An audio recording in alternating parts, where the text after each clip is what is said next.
Donc, dans l'Évangile de Luc, le chapitre 11, au verset 9, nous lisons « Et moi je vous dis, demandez et l'on vous donnera. Cherchez et vous trouverez. Frappez et l'on vous ouvrira. » Que le Seigneur bénisse sa parole. On va passer maintenant au moment de louange. On va commencer par le chant « Il est exalté ».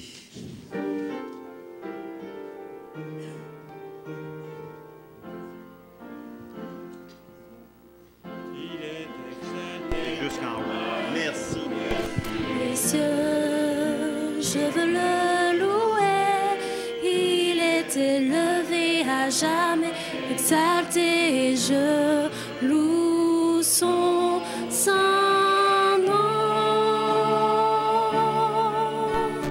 Il est Seigneur, sa vérité régnera, tout l'univers se réjouit dans son saint nom. Il est exalté, le roi est au-dessus des cieux. Il est exalté, le roi est au-dessus des cieux. Je veux le louer, il est élevé à jamais, exalté, et je loue son saint.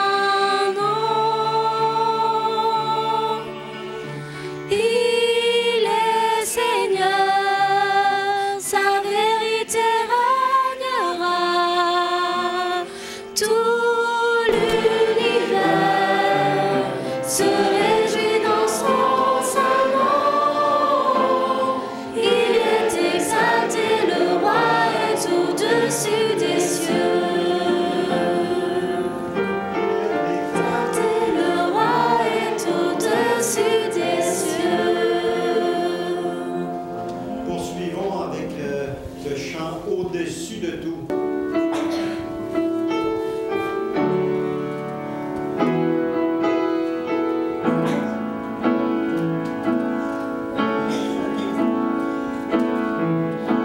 Au-dessus des puissances, au-dessus des rois, au-dessus de la nature et de la création. Au-dessus de tous les plans des hommes sages, bien avant le monde tu existais. Au-dessus des royaumes, au-dessus des trônes, au-dessus des merveilles que ce monde a connues. Par-dessus tous les trésors de la terre, rien ne peut mesurer ta valeur. Creuse et viens, seul abandonné, tu as sauvé ma visage, je t'aime. Telle rose foule sous nos pieds, tu m'as sauvé, tu m'as aimé, par-dessus tout. Creuse et viens, seul abandonné, tu as sauvé.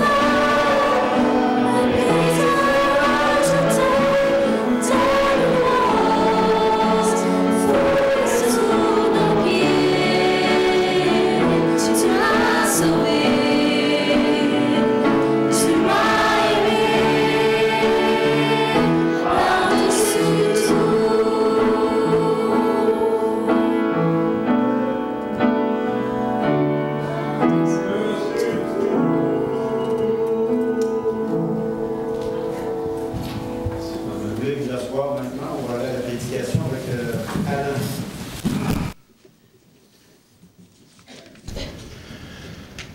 Encore une fois, bonjour à tous. On est content d'être là ce matin. Alors, ce matin, j'ai décidé de faire une prédication sur la prière. Mais c'est drôle parce que même l'histoire pour les enfants était basée sur la prière. Alors, on voit que l'Esprit de Dieu est sur nous et pour, justement, nous aider à traiter d'un même sujet. Et c'est pas la première fois que ça arrive, on voit ça régulièrement. Souvent, même l'école du sabbat est alignée sur le même sujet que la prédication. Alors, est-ce que la prière est importante pour vous? Est-ce qu'elle est importante tout court?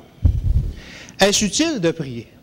Seul, en groupe, à la maison, à l'école, au travail? Est-ce qu'on prie suffisamment? Est-ce que moi, je prie suffisamment? Est-ce que vous avez une vie de prière remplie? C'est toutes des questions intéressantes, n'est-ce pas? Est-ce que nous croyons à la prière? Il y avait un jour, il y a plusieurs décennies, dans les années 50, je pense, un petit village dans l'Ouest canadien, un petit village rural, où il y avait beaucoup de gens qui s'assemblaient, justement, des chrétiens, pour le samedi ou le dimanche, je n'ai pas les détails, mais justement pour adorer. Et la plupart de ces gens-là étaient des agriculteurs, et ils cultivaient le grain, etc., des céréales. Et puis, malheureusement, cette année-là, il avait fait les semences et tout. Les semences avaient germé, le blé avait commencé à pousser, mais la pluie n'était pas venue. Et vraiment, les récoltes étaient en péril. Alors, le pasteur, durant le culte, a demandé, et cet après-midi, on va tous se rassembler ensemble. Et après dîner, je vous invite à revenir à l'église. Justement, on va faire une session de prière spéciale pour avoir de la pluie. Alors, les gens sont partis dîner, ils sont venus, justement, parce que c'était des chrétiens fidèles et ils voulaient prier pour avoir de la pluie. Et lorsque le pasteur a commencé pour diriger la réunion de prière de l'après-midi, il dit « Permettez-moi de vous dire que j'ai très honte. » Pourquoi? L'assemblée était pleine. Mais il dit « J'ai honte parce que même si on est là pour prier, on a très peu de foi. » Mais pourquoi? Est-ce qu'on a très peu de foi? On est tous là, on se prépare à prier, on se prépare à passer un grand moment en prière. Bien, il dit, parce que je ne vois personne qui est venu, qui a apporté un parapluie. Alors, est-ce qu'on croit à la prière? Est-ce que vraiment, on croit à la prière, puis on croit que la prière est efficace? Je suis sûr ici que personne ne doute de l'importance de la prière. Très tôt dans notre vie chrétienne, on a été enseigné à prier, on nous a enseigné son importance et on nous a montré à faire des prières, comment prier. Est-ce que vous continuez toujours à prier aujourd'hui? Est-ce que vous êtes satisfait de votre vie de prière? D'autant plus que la Bible conseille de prier. Elle conseille de prier, mais elle en fait même un impératif. Elle dit « prier ». C'est quelque chose qui semble essentiel selon ce que la Bible nous dit. Voyons quelques versets de l'importance de la prière ou comment Dieu nous dit de prier. 1 Roi 8 au verset 30, je vais aller un peu vite parce qu'il y en a beaucoup. 1 Roi 8 au verset 30, « Daigne exaucer la supplication de ton serviteur et de ton peuple d'Israël lorsqu'ils prieront en ce lieu. Exauce du lieu de ta demeure des cieux. Exauce et pardonne. » Alors on nous parle de la prière. 2 Chroniques 6 au verset 26, « Quand le ciel sera fermé, qu'il n'y aura point de pluie, à cause de leurs péchés contre toi, s'ils prient dans ce lieu et rendent gloire à ton nom, et s'ils se détournent de leurs péchés, parce que tu les auras châtiés. » 1 Pierre 4, verset 7. « La fin de toute chose est proche. Soyez donc sages et sobres pour vaquer à la prière. » Matthieu 6, au verset 5 à 9. « Lorsque vous priez, ne soyez pas comme les hypocrites qui aiment à prier debout dans les synagogues et au coin des rues pour être vus des hommes. Je vous le dis en vérité, ils reçoivent leur récompense. » Alors la Bible ne conseille pas de prier, la Bible fait un impératif de prier. Il faut prier. Puis ça continue. Marc 11, verset 24, « C'est pourquoi je vous le dis, tout ce que vous demanderez en priant, etc. » Luc 11, au verset 2, il leur dit, quand vous priez, dites. Ils ne disent pas, parfois si vous priez. Non, quand vous priez, dites, etc. Et c'est le Notre Père qui est là. Luc 22 au verset 40, lorsqu'ils furent arrivés en ce lieu, il leur dit, priez, c'est Jésus qui parle.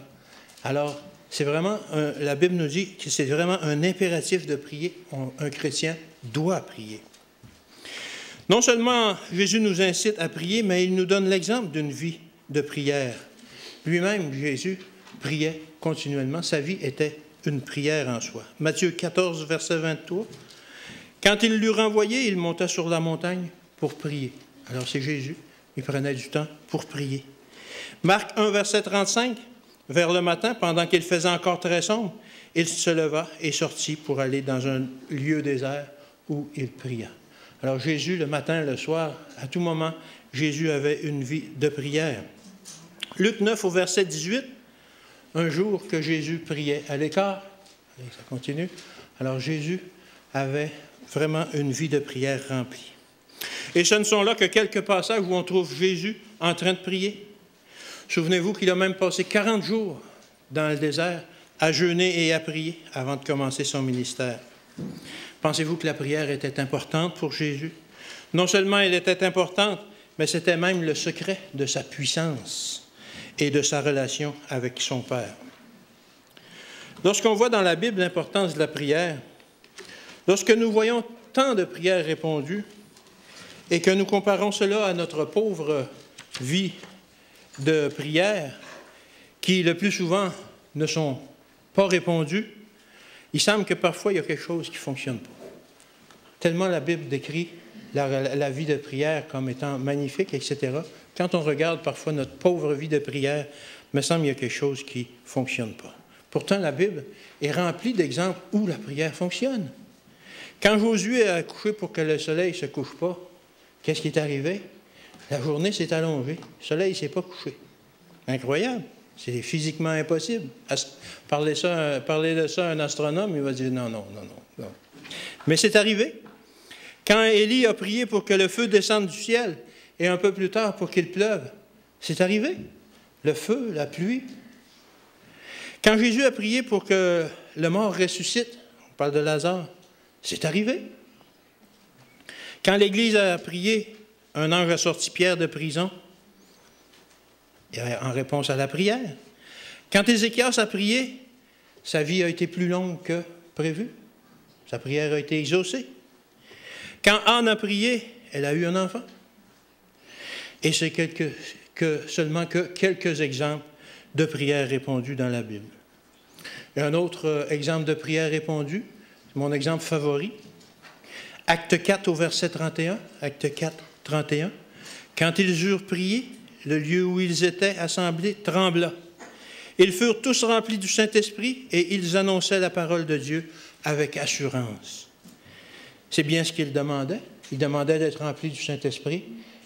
L'Église a tremblé, la terre a tremblé, le Saint-Esprit est descendu. On ne voit pas souvent trembler, on ne ressent pas souvent trembler notre Église, malheureusement. Mais bon. Quand l'Église du Nouveau Testament a demandé la puissance d'annoncer la bonne nouvelle, c'est parce que c'était ça leur but pour avoir le Saint-Esprit. Quand ils eurent prié, Dieu a secoué le bâtiment où ils étaient et tous furent remplis du Saint-Esprit et ils annonçaient maintenant la parole avec assurance. Nous, on est bien timides pour annoncer la parole. Peut-être que c'est la prière qui nous manque, la même recette que les disciples ont utilisée. Les réponses aux prières, ce n'est pas juste une affaire du passé. Ça peut arriver aujourd'hui aussi.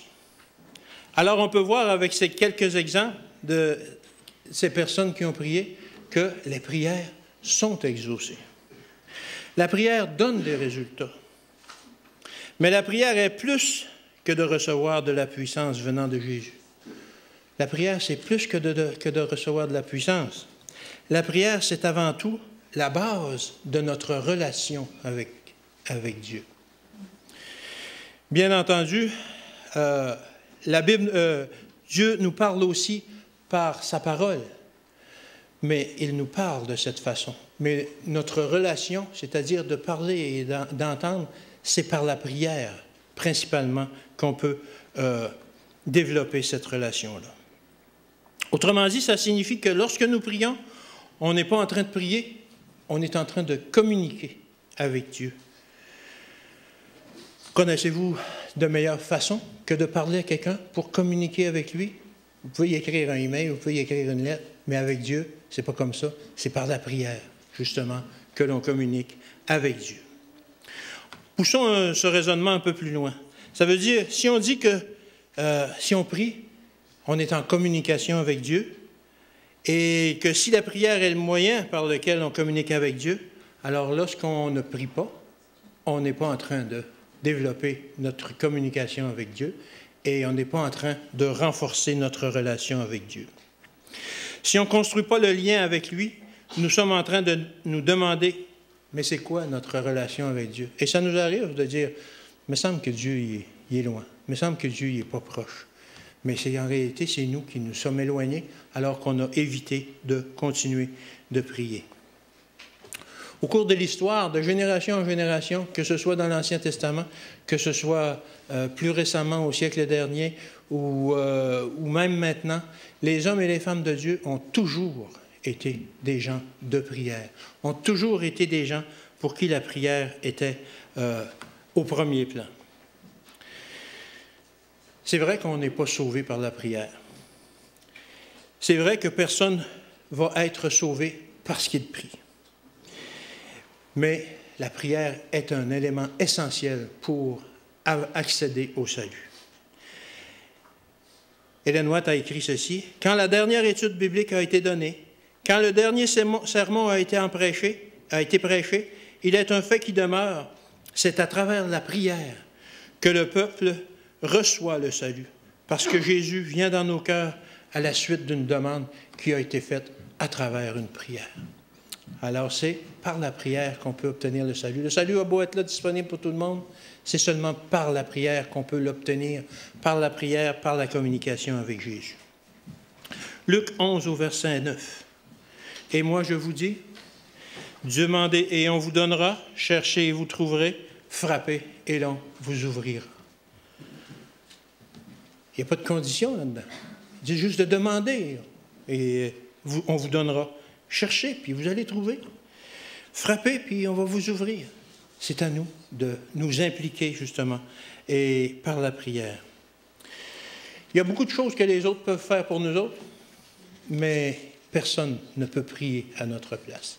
On peut prier pour d'autres personnes, mais personne ne peut prier à notre place.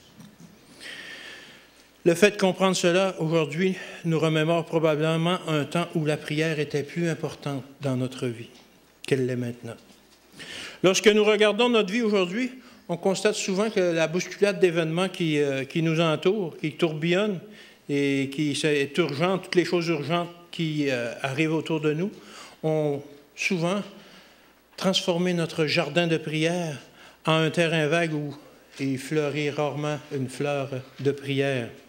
Comment est-ce que c'est arrivé? Comment était notre vie à l'époque où on en faisait quelque chose d'essentiel dans notre vie, aussi essentiel que la respiration? Comment est-ce arrivé qu'aujourd'hui, finalement, on ne prie que rarement? Sans la prière, notre vie spirituelle se détériore lentement, mais sûrement. Laissez-moi vous énumérer 5 symptômes qui vont vous dire si votre niveau de prière est encore élevé ou si vous cultivez encore un jardin rempli de fleurs ou s'il y a juste une petite fleur qui pousse de temps en temps. Premièrement, auparavant, nos prières venaient du cœur. Maintenant, nos prières sont devenues une série de mots vides et de formules répétitives. C'est le premier indice qui fait que notre vie de prière n'est plus tellement une vie qui est de prière remplie. Souvenons-nous du temps où on priait et qu'on se sentait rempli du Saint-Esprit. Où est-ce que sont passées ces prières maintenant? Maintenant, nos prières ne sont plus qu'une suite de mots murmurés à travers des lèvres à moitié endormies ou des mots hâtivement prononcés lorsqu'on sent qu'il y a un grand besoin. Mais ce sont encore souvent des formules toutes faites et on répète à peu près la même chose pour bénir le repas, lorsqu'on va se coucher.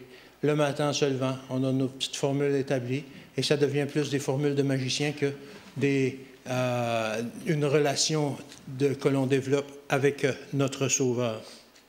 Deuxièmement, la valeur de ceux qui négligent la prière décline lentement. d'accrocher au Christ qu'ils étaient au début, ils glissent lentement vers le vide des valeurs de ce monde. Et on le constate. Si on arrête notre relation avec Dieu, doucement les valeurs du monde prennent de plus en plus d'importance. On délaisse les valeurs spirituelles et on s'accroche de plus en plus aux valeurs du monde. Ces valeurs deviennent de plus en plus séductrices pour nous autres. Et avant, on ne voulait rien entendre, mais maintenant, ça semble faire du sens, ces choses-là, pour nous. Alors, c'est le deuxième symptôme qui dit que notre vie de prière n'est plus très, très, très bonne. Troisièmement, on passe de moins en moins de temps à penser et à parler de Dieu et des choses spirituelles. Vous souvenez-vous, lorsque vous étiez jeune converti, etc., combien vous aimiez partager avec les gens qui vous entouraient, tout le monde que vous rencontriez, vous vouliez absolument leur parler du message que vous veniez découvrir. Est-ce que ça vous arrive aussi souvent aujourd'hui? Peut-être pas. Alors, c'est un symptôme que notre vie spirituelle est peut-être en mauvais état. Quatrièmement, les moments de prière deviennent de plus en plus rares dans notre vie, jusqu'au moment où ils disparaissent complètement. Où est-ce qu'on en est dans nos moments de prière? Souvent, rarement ou plus du tout? C'est à vous d'y répondre. Cinquièmement, c'est le pire. Résister au péché devient de moins en moins important jusqu'au moment où on ne tente même plus de résister. Alors, quand notre vie de prière se refroidit comme ça, et effectivement, avec notre vie de prière qui se refroidit, notre résistance à la tentation devient de moins en moins forte. Et souvent, et après ça, à un moment donné, lorsque s'arrêtent les prières, on ne résiste même plus à la tentation. On cède facilement, sans même y penser. Dans le vers Jésus, page 94, ça dit ceci. « L'obscurité du malin entoure ceux qui négligent de prier. Les tentations qu'ils chuchotent à leurs oreilles les incitent à pécher. Tout cela parce qu'ils n'utilisent pas le privilège que Dieu leur a fourni en leur donnant un rendez-vous divin à travers la prière. » Alors la prière, c'est un rendez-vous divin que on a tous souvent. Moi, j'ai mon agenda dans mon téléphone. Et quand j'ai un rendez-vous, ça sonne, bing, c'est le moment j'ai un rendez-vous à remplir. Et qu'est-ce qu'on fait de notre rendez-vous divin que l'on devrait prendre 3, 4 fois, 5 fois par jour peut-être pour justement rencontrer Dieu dans la prière? Si nous consacrons un temps dédié chaque jour pour prier et communiquer avec Dieu, le péché devient alors une chose que l'on veut éviter à tout prix. Car nous ressentons, à ce moment-là, lorsque nous péchons, on ressent vraiment la séparation que le péché met entre Dieu et nous. C'est par la prière qu'on va maintenir ce sentiment de séparation que le péché met entre Dieu et nous. Au contraire, si nous négligeons ces moments précieux et que nous cessons de communiquer avec Dieu et de prier, le péché devient alors de plus en plus attrayant à nos yeux et on y cède de plus en plus facilement. Le péché qui était auparavant répugnant pour nous devient alors plus séduisant. Et en très peu de temps, on cesse de marcher avec Dieu et nous nous mettons à suivre nos propres inclinaisons qui nous conduisent justement à la ruine éternelle. Alors il faut continuer à prier, il ne faut pas lâcher. On ne ressent plus l'attrait que nous avions auparavant. Aujourd'hui, prier nous effraie. Inquiétez-vous pas, la prière, ça n'use pas. Il est impossible de trop prier. Pensez-vous qu'il soit possible de trop prier? C'est impossible de trop prier, la Bible nous le dit. 1 Timothée 5, verset 17. 1 Timothée 5, verset 17. Priez sans cesse. Continuellement. Toute la journée. Du matin au soir. Que votre vie soit une vie de prière. Je ne vous dis pas d'être toujours à genoux en train de prier, mais sans cesse d'avoir cet esprit de communication avec Dieu qui doit être toujours vivante.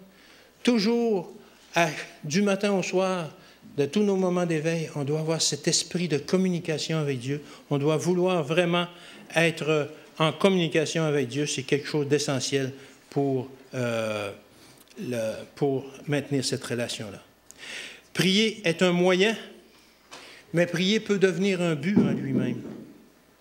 Lorsqu'on se devient un but, puis qu'on s'accroche à ce but-là et qu'on a une vie de prière, maintenant, il y a une chose supplémentaire qu'on peut dire. On peut dire maintenant, j'ai une vie spirituelle, j'ai une relation avec Dieu. Parce que quand on prie, Dieu répond. Quand on lui parle, Dieu répond. Quand on communique avec lui, ce n'est pas à sens unique, parce que ça, c'est un monologue. Quand on communique avec Dieu, Dieu nous répond. Je ne suis pas en train de dire, comme je disais tout à l'heure, que la prière nous apporte le salut, mais que lorsque nous prions régulièrement, nous maintenons vivante la relation qu'on a avec le Sauveur. C'est lui qui apporte le salut. C'est par la prière que le salut est maintenant accessible pour nous. C'est par la prière que l'on peut demander le salut. La prière est essentielle au salut, bien qu'elle ne soit pas le salut. Il faut absolument maintenir une routine de prière chaque jour et nous permettre de développer encore plus notre relation avec Jésus, notre Sauveur. Il n'y a pas de limite dans la relation qu'on peut développer avec Jésus. Jésus, il n'y avait pas de limite dans la relation qu'il a développée avec son Père. Toute la puissance céleste était accessible pour lui à travers la prière. C'est la même chose pour nous. Il le dit lui-même qu'on peut faire des plus grandes choses que lui-même a faites. Il faut absolument maintenir cette routine de prière qui va nous permettre de développer notre relation de plus en plus avec Jésus. Si on perd ça de vue, la prière va alors perdre aussi tout son sens et à ce moment-là, on va délaisser la prière. Et puis, qu'est-ce qui va arriver? On va se retrouver encore à nouveau devant un vide spirituel. Ce que l'on veut éviter à tout prix. Il faut que le but de la prière serve à renforcer notre relation avec Jésus, premièrement. On ne prie pas parce qu'on est chrétien. On ne prie pas parce qu'on en a fait une routine. On prie parce qu'on veut développer notre relation avec Jésus, avec le Sauveur. Lorsque ça nous arrive, que la prière soit devenue pour nous qu'une simple routine, parce qu'on se dit que, un chrétien, ça prie de temps en temps. Nous faisons alors, notre vie devient alors, quand on a cette optique-là, que l'on prie de temps en temps, parce que, de temps en temps, il faut communiquer, il faut parler à Dieu, à ce moment-là, on s'aperçoit que notre vie spirituelle devient notre vie de chrétien devient une vie compartimentée. C'est-à-dire que, parfois, on prie, on a une relation avec Dieu. Le reste du temps, on est avec le monde, on fait comme le monde, etc. Et on se rend compte à ce moment-là qu'il y a vraiment une séparation dans notre vie. Et quand on a une vie de prière bien remplie, on s'aperçoit justement que notre vie spirituelle et notre vie à travers le monde est la même. On a toujours cette même aspiration de communiquer de plus en plus avec Jésus. Il ne doit pas y avoir de séparation entre notre vie spirituelle et notre vie en général. La prière n'est pas un but en elle-même, bien qu'elle doive quand même être un but à atteindre. Pas pour elle-même, comme on le disait plus tôt, j'insiste là-dessus, mais pour, encore une fois, approfondir la relation qu'elle nous permet d'améliorer avec Dieu. La prière sert à approfondir ma relation avec Dieu. Est-ce que l'on est chrétien? Est-ce que l'on veut approfondir la relation avec notre Sauveur? C'est facile de dire qu'on est chrétien, que j'ai accepté Jésus. Mais où en est cette relation que l'on a avec notre Sauveur? C'est par la prière uniquement qu'on va pouvoir renforcer cette relation. Je ne suis pas en train de dire de laisser de côté les lectures bibliques, etc.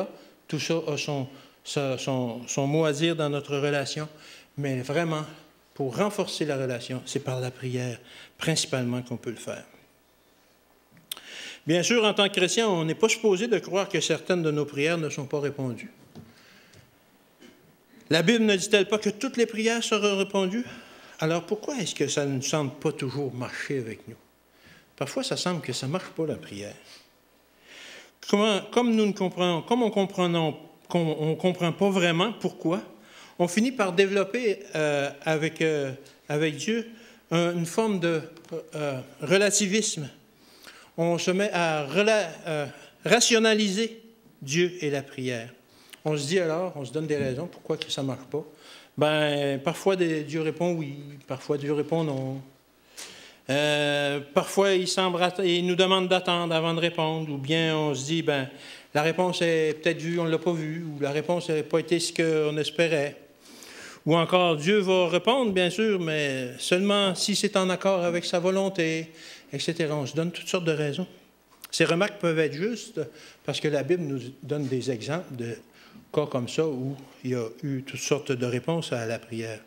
Mais par contre, il ne faut jamais utiliser ces excuses-là pour justement utiliser ça comme une protection envers notre manque de foi. Est-ce qu'on a vraiment la foi? Ou est-ce que, on sait qu'on va prier, mais peut-être que ça ne sera pas répondu, puis en réalité, on n'a pas vraiment la foi.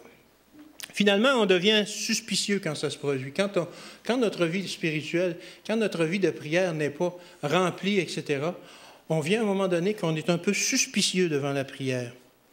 On a été déçus trop souvent. On n'a pas vu les réponses. On n'a pas entendu les réponses. Alors, on continue à prier, souvent, bien entendu, parce qu'on se dit, un chrétien, ça doit prier. Mais par contre, nos demandes deviennent si générales qu'on ne peut même pas être sûr que, éventuellement, Dieu nous a répondu ou non. On devient en quelque sorte effrayé de faire des demandes trop spécifiques, particulièrement lorsqu'on a à prier en public. On prie de façon générale, justement pour pas que personne puisse nous demander « Ouais, mais tu as prié pour ça, c'est pas arrivé ». On ne veut pas avoir de raison à donner pourquoi c'est pas arrivé, etc. On se souvient que c'est arrivé trop souvent puis qu'on a été déçus trop souvent dans notre vie de prière. Qu'est-ce que cela veut dire? Qu'est-ce qu'on peut faire avec ça? Pourquoi ça arrive, ça, alors qu'on aurait besoin de voir, justement, que Dieu répond à nos prières et que, justement, parfois, ça arrive que ça ne fonctionne pas.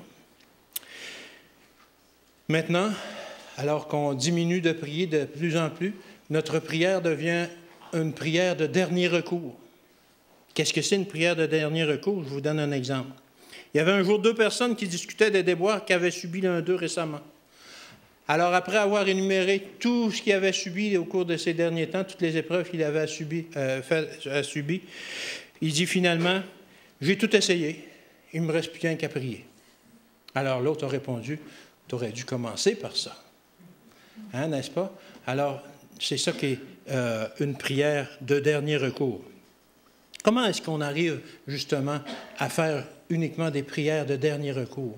Justement, lorsque l'on diminue notre vie de prière, on vient souvent à cette condition-là, à faire des prières de dernier recours.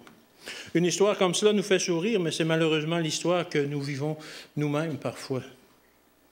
Et honnêtement, il n'y a pas de quoi sourire. C'est pas drôle. Parce que quand on est là, c'est justement que notre vie spirituelle est souvent en très mauvais état. Laissez-moi illustrer mes propos. Lorsque nos enfants sont jeunes, on leur raconte l'histoire de Daniel dans la fosse aux lions, une grande histoire de foi. On leur raconte l'histoire des compagnons de Daniel dans la fournaise ardente, de la foi encore, des prières répondues, de Moïse qui traverse la mer Rouge et des Égyptiens à leur trousse, et des Égyptiens justement qui essaient de traverser et que la mer se referme sur eux. On leur raconte aussi l'histoire d'Élie sur le mont Carmel, d'Abraham sur le mont Morija. On leur raconte toutes ces expériences de prière et de foi où les prières ont été répondues. C'est ce qu'on s'efforce de leur inculquer dès leur jeunesse. Et parfois, quand vient le temps de prier avec eux, on tremble de peur. Est-ce que ça arrive? Mais oui. Je vous donne un exemple. Est-ce que ça vous est déjà arrivé de rester en panne en auto et que votre enfant sur le siège arrière vous dise tout simplement, tout candidement, « Ben, on a juste à prier pour que Dieu fasse démarrer l'auto. » Qu'est-ce que vous allez penser? Est-ce qu'on va vraiment prier pour que Dieu fasse démarrer l'auto? Ah, on a peur. D'un coup, ça n'arrive pas. Ou après avoir perdu quelque chose dans la maison, puis vous avez cherché pendant des heures, votre petit enfant vous dit, « Ben, on a juste à prier pour que Dieu nous aide à le trouver. » Est-ce que vous allez prier? La frousse nous prend. D'un coup, qu'il ne nous aide pas à trouver.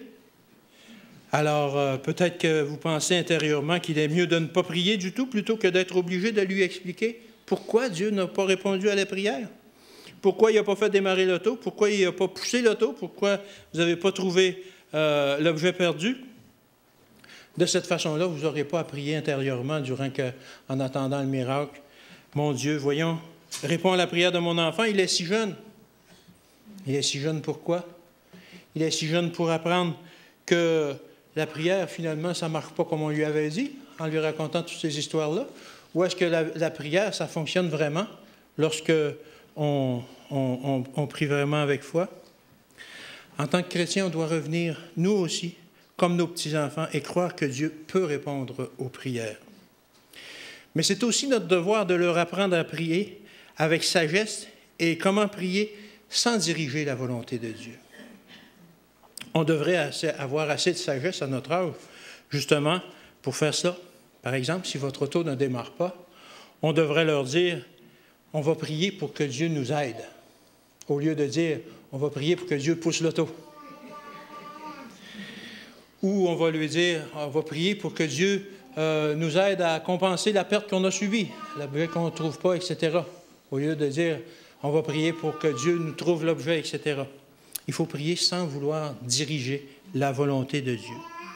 Ensuite, on devrait croire, comme eux-mêmes le croient, que Dieu va répondre aux prières. Et à ce moment-là, on va voir comment Dieu nous a aidés. On ne s'attendra pas qu'il pousse l'auto, mais on va voir qu'il a envoyé un voisin avec des câbles de survoltage pour nous aider, etc., etc. On va voir qu'il nous a fourni le moyen de remplacer l'objet perdu. Alors, on va voir des réponses à nos prières. Il faut devenir sage. Le silence est aussi parfois quelque chose qu'on a du mal avec les prières que l'on fait à Dieu. Savez-vous que Jésus lui-même a eu à subir le silence de Dieu dans ses prières et puis qu'il a dû attendre avant d'avoir les réponses? Matthieu 26 au verset 39, alors qu'il a prié « Fais que cette coupe s'éloigne de moi », ça ne s'est pas réalisé. Il a été quand même crucifié, il a été quand même pris par les gens et puis il a été crucifié. Et sur la croix, il a prié aussi « Père, pourquoi m'as-tu abandonné ?» Il se sentait vraiment abandonné. Et même à ça, il n'y a pas eu de réponse à sa prière. Malgré tout, ça ne l'a pas découragé. Et juste avant de mourir, il avait encore confiance en Dieu. Il a prié « Père, je remets mon esprit entre tes mains. » Et c'est seulement 3 jours plus tard qu'il a eu la réponse. À travers sa résurrection, il a compris vraiment que la victoire vraiment était acquise et que malgré qu'il ne voyait pas que Dieu était avec lui lorsqu'il était sur la croix, Dieu était quand même là, souffrant avec lui à travers ses souffrances, justement, et le supportant autant qu'il le pouvait. Peut-être que notre problème avec le silence de Dieu est que nous ne sommes pas patients et qu'on n'accepte pas d'autres réponses que celles qu'on voulait aussi. On veut certaines réponses et puis quand on entend d'autres réponses, non, on ne les entend pas. Jacques 4, versets 2 et 3. Jacques 4, versets 2 et 3. Vous convoitez et vous ne possédez pas. Vous êtes meurtriers et envieux et vous ne pouvez pas obtenir. Vous avez des querelles et des luttes et vous ne possédez pas parce que vous ne demandez pas. On compte trop sur on cultive trop nos querelles, on cultive trop notre orgueil, on cultive trop notre puissance intérieure et on ne demande pas. Ou au verset 3, vous demandez et vous ne recevez pas parce que vous demandez mal. Qu'est-ce que c'est demander mal? Ça nous le dit. On demande dans le but de satisfaire nos passions. À ce moment-là, ce n'est pas des prières que Dieu peut répondre. Il faut demander pour les autres, il faut demander pour la gloire de Dieu, mais pas pour satisfaire nos passions. Dieu répond aux prières. N'oublions pas que, avant tout, la prière est un moyen de communiquer avec Dieu. Lorsque je communique avec quelqu'un, je lui parle et il me répond. Comme je disais tantôt, si ça ne se produit pas dans les deux directions, ça devient un monologue. Et c'est plate un monologue. Lorsqu'on parle avec Dieu, on attend de recevoir sa réponse et la réponse, elle arrive, si on est assez patient. Est-ce qu'on croit encore à la prière? Oui. Alors pourquoi qu'on n'irait pas là de l'avant? Pourquoi qu'on ne renouvellerait pas notre consécration à la prière comme on avait au tout début? Je vous invite à le faire. Je vous encourage à prendre un moment chaque jour pour prier, pour avoir justement une période de communication avec Dieu. Faites-le le matin. Faites-le avant toutes les activités. Faites-le avant d'entreprendre quelque chose. Faites-le pas après pour qu'il vous sorte du pétrin, mais faites-le avant pour qu'il vous dise, pour qu'il vous guide comment relever les nouveaux défis, etc. Conversons avec Dieu chaque jour, plusieurs fois par jour. Renforçons notre relation avec Dieu. Prions pour nous-mêmes, prions pour les autres. Prions chaque jour. Prions seuls, prions en groupe. L'Église a besoin de prier parce que Dieu nous a donné de grands défis à accomplir, non seulement pour notre école, mais pour atteindre tous les gens qui sont autour de nous, qui sont en contact avec notre Église, qui voient notre Église sur la colline, la petite Église blanche en haut de la colline. Il faut prier justement pour atteindre ces gens-là. Prions.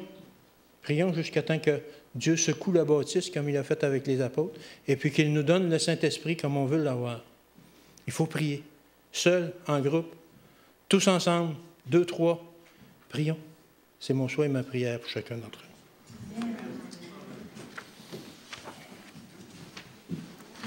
On va se lever debout pour chanter le dernier chant. Doux moment de paix. Non? OK, ça va être le 186.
Bon, je te remercie, Seigneur, de ce message que tu nous mets à cœur de prier de plus en plus. Seigneur, j'en suis sûr, parce que je l'ai vécu moi-même, que plusieurs des gens ici ont une vie de prière qui ne les satisfait pas, qui ne les satisfait plus. Alors, Seigneur, on te demande de nous mettre à cœur de prier chaque jour, que tu nous mettes à cœur de communiquer avec toi chaque jour, parce que c'est la base de notre relation avec toi, Seigneur. Seigneur, on veut renforcer cette relation parce que, comme on l'a vu dans l'histoire des enfants, tu peux accomplir de grandes choses par la prière, si seulement on te le demande, si seulement on te le demande avec foi, si seulement on te le demande sans diriger ta volonté, mais afin que tu puisses accomplir ta volonté. Seigneur, on te prie de nous bénir, de nous renvoyer chez nous et que l'on ait, au cours de cette semaine, une vie de prière, une vie où l'on va prier sans cesse. C'est au nom de ton Fils qu'on te le demande. Amen.